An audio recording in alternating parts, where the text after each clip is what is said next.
அடுத்த வருஷம் election sir, அதை நோக்கி எல்லா கட்சிகளும் பயணப்பட்டுக்கிட்டு இருக்கு. இந்த நிலையில் தமிழகத்தில் வந்து நிறைய அந்த இப்போ இருந்தே ஆரம்பிக்கிறாங்கல்ல, இவங்க வந்து அதிமுக வந்து ஒன்றாக சேரப்போகுது, அதுக்கு பின்னாடி வந்து பிஜேபி மத்திய அரசு வந்து இருக்குது இப்படின்லாம் பரபரப்பாக பேச்சு அடிபடுதில்லை. இதை எப்படி பார்க்குறீங்க? இது வழக்கமாக பேசுகிறது தானே. ஓகே. ஆனால் ஏடிஎம்கேல என்ன நடந்தாலும் பிஜேபி காரணமாங்க. ஓகே. திமுகவோட கள்ள கூட்டணின்னு பிஜேபி வந்து பல கட்சிகள் சொல்லுவாங்க. ஏடிஎம்கே பிஜேபி ஒன்று தானே திமுக தொடர்ந்து சொல்லுவாங்க. இதெல்லாம் வழக்கமாக தமிழ்நாட்டில் சொல்கிறது தானே. பிஜேபி மேலே இருக்குது அப்படிங்கிற ஒரு கோபம் அவங்களுக்கு இருக்கலாம்.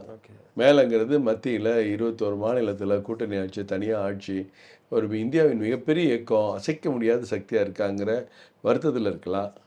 எங்கடா அங்கே அடிக்கிற காற்று தமிழ்நாட்டில் அடிச்சிருவாங்கிற பயத்தில் இருக்கலாம். அந்த வெற்றி இங்கேயும் கொடுத்துருவாங்களே, ஏன்னா நெருங்கி வந்துட்டோம்ல.